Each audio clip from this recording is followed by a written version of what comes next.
Hello everybody, आप सभी का स्वागत है रैंक ओनली स्टडी में। मेरा नाम है बलविंदर सिंह। जैसे कि आप सभी को पता है कि हमने पिछले लेसन में 1935 का गवर्नमेंट ऑफ इंडिया एक्ट देखा था। आज हम फर्दर देखेंगे कि क्या कॉन्स्टिट्यूशन डेवलपमेंट भारत में आते हैं 1935 के गवर्नमेंट ऑफ इंडिया एक्ट के बाद। राइट, तो स्टार्ट करेंगे हमारा आज का लेसन जो है कॉन्स्टिट्यूशन डेवलपमेंट 1937 से लेकर 1947 के बीच। राइट, तो क्या होता है कि 1947 से पहले 1937 में प्रोविंशियल लेजिस्लेटिव असेंबली की इलेक्शंस होती हैं। प्रोविंशियल लेजिस्लेटिव असेंबली की जब इलेक्शंस होती हैं तो इसमें कांग्रेस को मेजॉरिटी मिलती है। 11 प्रोविंसेस में से 8 प्रोविंसेस में कांग्रेस अपनी सरकार बनाती है। तो इस समय कांग्रेस की इस समय स्थिति बहुत ज्यादा मजबूत हो चुकी होती है, परंतु जो मुस्लिम लीग जहां पर उसको सांप्रदायिक चुनाव प्रणाली के आधार पे जहां पर उसके लिए सीटें रिजर्व रखी हुई थी, वहां पर भी मुस्लिम लीग को मेजॉरिटी नहीं मिल पाती। वहां पर उसका प्रदर्शन बहुत ज्यादा खराब होता है, जिसके कारण मुस्लिम लीग को वहां पे एक बड़ा सेटबैक देखने को मिलता है। राइट, इसके साथ मुस्लिम लीग में इस प्रकार की प्रवृत्ति उस समय उजागर होना स्टार्ट हो जाती है कि यदि हम भारत के साथ रहे तो हमें हिंदू मेजॉरिटी स्टेट के साथ रहना पड़ेगा और इनके रहमो कर्म पे हमें निर्भर रहना पड़ेगा। राइट, तो वहां से ही पाकिस्तान के लिए डिमांड इंक्रीज करना स्टार्ट कर देती है मुस्लिम लीग। राइट, और साथ ही साथ क्या होता है कि 3 सितंबर 1939 को सेकेंड वर्ल्ड वॉर की जो शुरुआत है वो हो जाती है। सेकेंड वर्ल्ड वॉर जब स्टार्ट हो जाता है तो ब्रिटिश अथॉरिटी भारत को भी इसमें धकेलने की कोशिश करती है, जिसका कि कांग्रेस पार्टी द्वारा इसका जोरदार विरोध किया जाता है। वो कहती है कि भारत पहले भी विश्व युद्ध में आपका साथ दिया था, भारत ने पहले विश्व युद्ध में भी आपका साथ दिया था, परंतु आपने भारत को जो स्वय शासन देना था वो नहीं दिया। तो इसके लिए कांग्रेस ब्रिटिश अथॉरिटी को यह कहती है कि आप ऑब्जेक्टिव बताओ भारत को विश्व युद्ध में धकेलने के लिए। तो इस प्रकार कांग्रेस और जो ब्रिटिश अथॉरिटी होती है उन दोनों के बीच कन्फ्लिक्ट हो जाता है। इस कन्फ्लिक्ट के कारण जो मंत्रिमंडल बना हुआ था, जो 11 स्टेट में से 8 स्टेट में जहां कांग्रेस की मेजॉरिटी बनी हुई थी, वो कांग्रेस पार्टी अपना वहां से मंत्रिमंडल विड्रॉ कर देती है, वो सरकार छोड़ देती है वहां से इस प्रोटेस्ट के कारण, क्योंकि भारत को सेकंड विश्व युद्ध में लिया जा रहा था ब्रिटिश अथॉरिटी के द्वारा। तो इस टसल को खत्म करने के लिए ब्रिटिश अथॉरिटी द्वारा अगस्त ऑफर लाया जाता है 1940 में। 8 अगस्त 1940 को अगस्त ऑफर लाया जाता है ब्रिटिश अथॉरिटी के द्वारा। राइट, तो अगस्त ऑफर में जो प्रस्ताव रखा जाता है, पहला प्रस्ताव तो यह रखा जाता है कि भारत को हम डोमिनियन स्टेटस दे देंगे after war. Second world war जब समाप्त होगी हम भारत को डोमिनियन स्टेटस दे देंगे। इसके अलावा जो अगला प्रस्ताव इसमें रखा जाता है वो ये रखा जाता है कि भारत के लिए कॉन्स्टिट्यूएंट असेंबली की स्थापना की जाएगी, जो भारत के लिए भारतीय संविधान का निर्माण करेगी। और साथ ही साथ अगस्त ऑफर में एक बात और कही जाती है कि जब तक माइनॉरिटी ग्रुप है जो लगातार पाकिस्तान के लिए डिमांड कर रहा है, उसके साथ कांग्रेस जब तक इसको रिजॉल्व नहीं करती पाकिस्तान के मुद्दे को लेके, तब तक ब्रिटिश अथॉरिटी किसी भी पार्टी को सरकार बनाने के लिए इनवाइट नहीं करेगी। तब तक वो कांग्रेस या किसी और पार्टी को, मेनली कांग्रेस उस समय मेजॉरिटी में हुआ करती थी, कांग्रेस के द्वारा ही भारत की जो स्वतंत्रता थी उसका जो लीड कर रही थी कांग्रेस, वो कांग्रेस पार्टी ही थी। राइट, तो इस प्रकार का प्रस्ताव जो अगस्त ऑफर आया था 8 अगस्त 1940 को, उसमें ये बातें कही जाती हैं। तो पहला जो अगस्त ऑफर को कांग्रेस के द्वारा आविष्कार नहीं किया जाता, इसको एक्सेप्ट नहीं किया जाता, तो पहला कारण ये देखने को मिलता है कि जो डोमिनियन स्टेटस देने की बात ब्रिटिश अथॉरिटी ने करी थी भारत को, वो इसको नहीं एक्सेप्ट करते कांग्रेस पार्टी कहती है कि हमने 1929 से ही भारत के लिए पूर्ण स्वराज की मांग की है, कंप्लीट इंडिपेंडेंस की बात की है, और आप 1940 में जाके भी भारत को डोमेनियन स्टेटस देने की बात कर रहे हो। तो इस कारण जो कांग्रेस पार्टी थी वो अगस्त ऑफर को डिक्लाइन कर देती है, उसको ठुकरा देती है, राइट। साथ ही साथ महात्मा गांधी जी के द्वारा उस समय इंडिविजुअल सत्याग्रह स्टार्ट कर दिया जाता है, इंडिविजुअल सत्याग्रह स्टार्ट कर दिया जाता है, और महात्मा गांधी जी के द्वारा और व्यक्तियों को देश में और सभी क्षेत्रों के लिए ये कहा जाता है कि आप भी इंडिविजुअल सत्याग्रह स्टार्ट कीजिए अपने गांव शहर में। तो इसको सप्रेस करने के लिए ब्रिटिश अथॉरिटी के द्वारा अनेकों उस समय ऑर्डिनेंस पास किए जाते हैं, और व्यक्ति की जो स्वतंत्रता थी उसको कर्व किया जाता है, राइट। इसके साथ ही साथ जो ये इंडिविजुअल सत्याग्रह स्टार्ट किया था वो तो कहीं ना कहीं खत्म हो जाता है, परंतु जब जापान विश्व युद्ध में अपनी एंट्री करता है तो वो उसकी प्रेजेंस को हम बे ऑफ बंगाल में भी देखते हैं। जब बे ऑफ बंगाल में जापान पहुंच जाता है तो ब्रिटिश अथॉरिटी को ये अब लगने लग जाता है कि वो भारत पे कब्जा ना कर ले, राइट, और जो उनकी साम्राज्यवाद भारत में कायम हो रखा है उसको समाप्त ना कर दे। इसी के कारण उनको ये होता है कि भारतीयों का सहयोग हमें लेना ही पड़ेगा। साथ ही साथ उस समय अमेरिका और फ्रांस जो इंग्लैंड के साथी थे वो भी इंग्लैंड पे प्रेशर पाते हैं कि हमें भारत का सहयोग लेना पड़ेगा, क्योंकि उस समय सैनिक जो चाहिए थे वो भारत के द्वारा ही दिए जाने थे, राइट, क्योंकि विश्व युद्ध में जो लड़ाई लड़ी जा रही थी तो सैनिकों की सप्लाई भारत के द्वारा ही की जानी थी। तो इस कारण क्रिप्स मिशन आता है 1942 में, ताकि भारतीयों के साथ एक एग्रीमेंट किया जाए और जो भारतीय हैं उनका सहयोग विश्व युद्ध में लिया जाए, राइट। तो क्रिप्स मिशन आता है भारत में 1942 में। क्रिप्स मिशन के द्वारा जो पहली रिकमेंडेशन दी जाती है वो रिकमेंडेशन ये दी जाती है कि हम भारत को डोमेनियन स्टेटस बना देंगे। जो पहली बात हमने अगस्त ऑफर में देखी थी, सेम बात क्रिप्स मिशन में भी हमें देखने को मिलती है। और क्रिप्स मिशन भी यही बोलते हैं कि भारत अपना संविधान बनाएगा आफ्टर वॉर भारत अपना संविधान बनाएगा, और इसके लिए एक कॉन्स्टिट्यूएंट असेंबली की स्थापना की जाएगी जिसमें कि 399 मेंबर होंगे, और उसमें से 296 मेंबर जो इंडियन ब्रिटिश ब्रिटिश इंडिया होगा, उसका क्षेत्र होगा, वहां से चुने जाएंगे, और इसके अलावा 93 मेंबर देशी रियासतों में से चुने जाएंगे। इस प्रकार की प्रोविजन क्रिप्स मिशन में की जाती है, राइट। और ये भी बात की जाती है कि जो ये मेंबर होंगे, जो कॉन्स्टिट्यूएंट असेंबली के मेंबर होंगे, उनकी इलेक्शन इनडायरेक्टली होगी। इनडायरेक्टली कैसे होगी कि जो प्रोविंशियल लेजिस्लेटिव असेंबली है उसके मेंबर हैं जो वो कैबिनेट जो हमारी कॉन्स्टिट्यूएंट असेंबली बनेगी उसके मेंबर्स की इलेक्शन में पार्टिसिपेट करेंगे। तो इनडायरेक्टली कॉन्स्टिट्यूएंट असेंबली बनाने के लिए इन्होंने प्रपोजल दिया था, राइट। इसके अलावा जो क्रिप्स मिशन के द्वारा अगला प्रपोजल दिया जाता है वो ये दिया जाता है कि जो स्टेट्स होंगी उनको ये राइट होगा कि वो यदि अलग होना चाहती हैं, भारत की जो यूनियन है उससे अलग होना चाहती हैं, तो उनको बिल्कुल राइट है। और यदि ये संविधान जो भारतीय कॉन्स्टिट्यूएंट असेंबली द्वारा बनाया जाएगा, यदि वो देशी रियासतों को पसंद नहीं है तो वो इसको मानने से इनकार कर सकती हैं और अपना खुद का संविधान बना सकती हैं, राइट। तो इस प्रकार की बातें क्रिप्स मिशन में हमें देखने को मिलती हैं। तो कांग्रेस के द्वारा इसका भी विरोध किया जाता है। पहली बात तो इसका इसलिए विरोध किया जाता है कि जो डोमिनियन स्टेटस की बात की जाती है इसमें जो कांग्रेस को कतई भी स्वीकार नहीं थी, और दूसरा इसमें यह बात भी कही जाती है कि जो स्टेट्स हैं उनको ये राइट होगा कि वो खुद अपना कॉन्स्टिट्यूशन बना सकती हैं, वो सेपरेट हो सकती हैं इंडियन यूनियन से।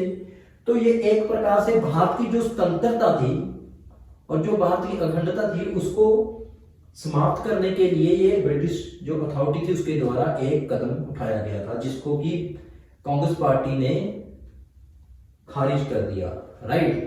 और मुस्लिम लीग के द्वारा भी जो क्रिप्स मिशन आया था इसको अस्वीकार कर दिया, क्योंकि इसमें जो सेपरेट पाकिस्तान बनाने के लिए उन्होंने डिमांड कर रखी थी उसके बारे में इन्होंने कुछ नहीं बताया था, राइट। इसके बाद क्या होता है कि बेबल प्लान आता है 1945 में। लॉर्ड बेबल आते हैं भारत में एक प्लान के साथ। वो कहते हैं कि जो वायसराय की एग्जीक्यूटिव काउंसिल है, जो वायसराय की एग्जीक्यूटिव काउंसिल है, उसमें कमांडर इन चीफ की पोस्ट को छोड़ के सभी पोस्ट भारतीयों को दी जाएगी। जो एग्जीक्यूटिव काउंसिल के मेंबर होंगे वो भारतीय लिए जाएंगे, कमांडर इन चीफ को छोड़ के और वायसराय को छोड़ के, राइट। 2 व्यक्तियों को छोड़ के बाकी सारे जो मेंबर होंगे उनको भारतीय लोगों में से लिया जाएगा। इसके अलावा बेबल प्लान के द्वारा ये भी प्लान किया जाता है कि भारत का कॉन्स्टिट्यूशन भारतीयों के द्वारा बनाया जाएगा, राइट। और जो कॉन्स्टिट्यूशन असेंबली होगी उसमें हिंदू और मुस्लिम जो कम्युनिटी होगी उनको दोनों को इक्वल रिप्रेजेंटेशन दिया जाएगा। इस प्रकार की बातें बेबल प्लान के द्वारा 1945 में की जाती हैं, राइट। परंतु इससे भी भारतीय लोग संतुष्ट नहीं हो पाते। इसके बाद क्या होता है कि 1945 में युद्ध समाप्त होने के बाद कैबिनेट मिशन आता है भारत में 1946 में, जिसके की जो मेंबर होते हैं वो होते हैं सर स्टैफोर्ड क्रिप्स। इसके अलावा जो सेकंड मेंबर हमें देखने को मिलते हैं AB एक्सलेंडर, राइट। और थर्ड मेंबर जो हमें देखने को मिलते हैं पेंथिक लॉरेंस।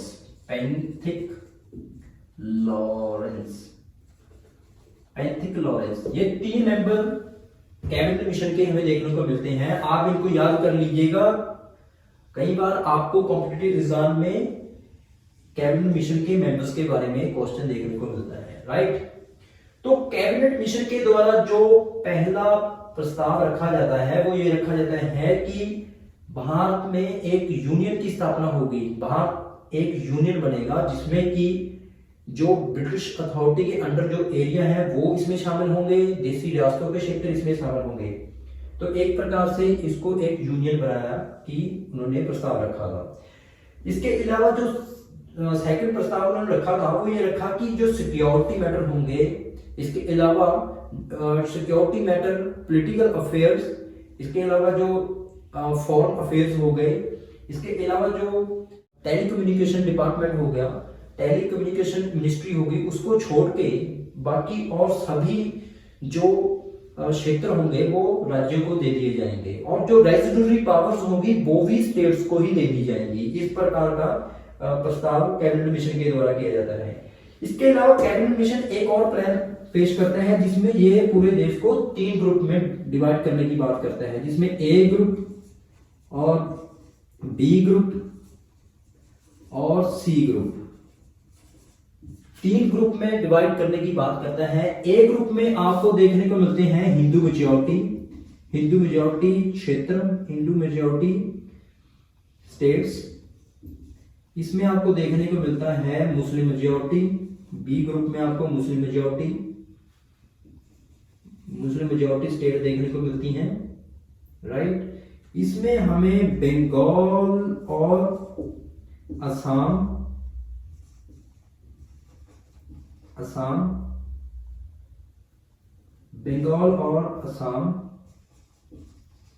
और नॉर्थ ईस्ट का क्षेत्र देखने को मिलता है, राइट।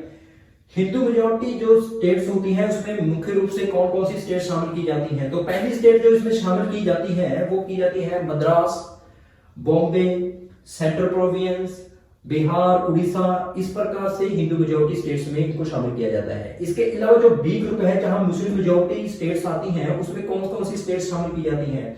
पहली स्टेट इसमें देखने के लिए पंजाब, सिंध, बलूचिस्तान और नॉर्थ वेस्ट प्रोविंस। ये क्षेत्र हमें बी ग्रुप में देखने को मिलते हैं जहां पर मुस्लिम पॉपुलेशन की मेजॉरिटी होती है। और जो सी ग्रुप है इसमें बंगाल और असम और नॉर्थ ईस्ट के क्षेत्र हमें देखने को मिलते हैं। इस प्रकार पूरे देश को उन्होंने 3 ग्रुप में डिवाइड करने की बात की थी, राइट। इसके अलावा कैबिनेट मिशन के द्वारा यह भी प्रपोजल रखा जाता है कि सेंटर में स्वतंत्र कार्यपालिका और विधान पालिका की स्थापना की जाएगी, राइट। और इसके अलावा जो ये भी इसमें प्रोविजन कराया जाता है कि जो प्रिंसली स्टेट्स होंगी वो ये डिसाइड करेंगी कि वो कौन से मैटर अपने पास रखना चाहती हैं और कौन से मैटर वो सेंटर को देना चाहती हैं। इस प्रकार कैबिनेट मिशन के द्वारा ये प्रपोजल जो मैंने आपको बताए हैं इसके बारे में बताया जाता है कैबिनेट मिशन के द्वारा।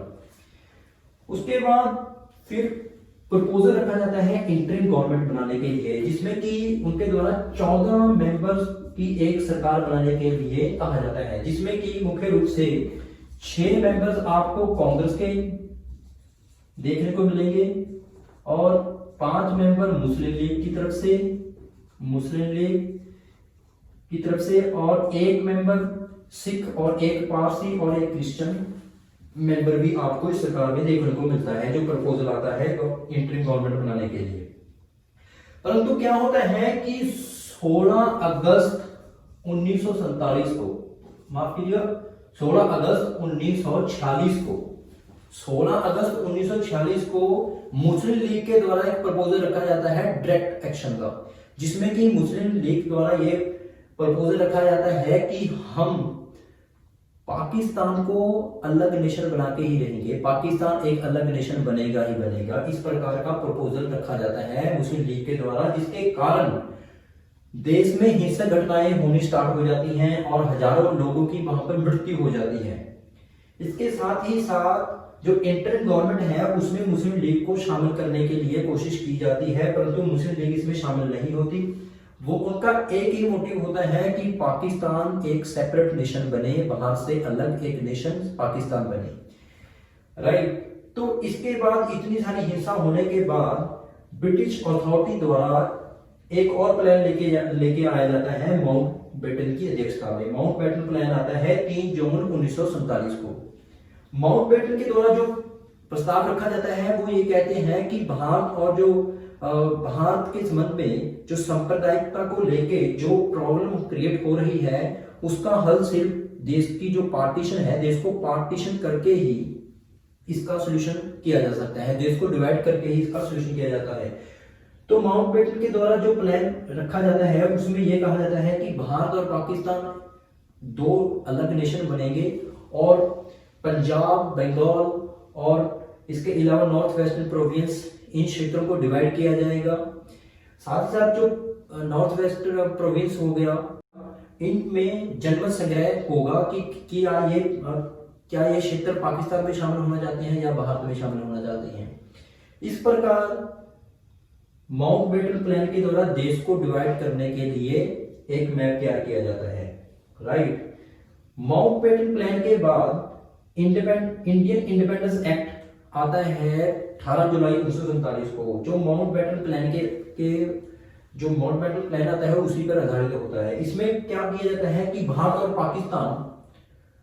पाकिस्तान 2 अलग नेशन बना दिए जाते हैं, 2 डोमेनियन बना दी जाती हैं, उनके अलग अलग गवर्नर बना दिए जाते हैं और साथ ही साथ जो पहले ज्वाइंट कॉन्स्टिट्यूएंट असेंबली बनी थी उसको सेपरेट कर दिया जाता है, उसमें से मुस्लिम मेंबर सेपरेट हो जाते हैं और साथ ही साथ क्या होता है कि वो पाकिस्तान के लिए सेपरेट कॉन्स्टिट्यूशन बनाते हैं और जो भारत के लिए मेंबर होते हैं, जो भारतीय क्षेत्र में आते हैं, वो भारत के लिए कॉन्स्टिट्यूशन बनाते हैं, राइट। इस प्रकार 2 नेशन हमें देखने को मिलते हैं, राइट। साथ ही साथ जो कॉन्स्टिट्यूएंट असेंबली है उसको ये पावर भी दे दी जाती है कि आप जब तक पूरी तरह से सरकार होंद में नहीं आती आप केंद्रीय विधानमंडल के रूप में भी कार्य करोगे, राइट। इसके अलावा ये पावर भी दे दी जाती है दोनों डोमेनियन को कि जो इंडियन इंडिपेंडेंस एक्ट आया है 1947 में वो इसको समाप्त कर सकती हैं, इसको अमेंड कर सकती हैं। इस प्रकार का प्रपोजल इंडियन इंडिपेंडेंस एक्ट 18 जुलाई 1947 में आता है और इसके आधार पे भारत और पाकिस्तान 2 नेशन बन जाते हैं, राइट। तो 14 और 15 अगस्त की मध्यरात्रि को मिडनाइट को भारत को आजादी मिलती है और 190 वर्ष से जो एक लंबी गुलामी भारत ने देखी उसका अंत हो जाता है। उसके बाद 26 जनवरी 1950 को जब भारत का संविधान बनता है तो उसके बाद भारत एक प्रभुसत्ता संपन्न समाजवादी लोकतंत्री देश बन के हमारे सामने आता है और इस प्रकार आपने देखा कि किस प्रकार भारत में कॉन्स्टिट्यूशन डेवलपमेंट हमें देखने को मिलती है।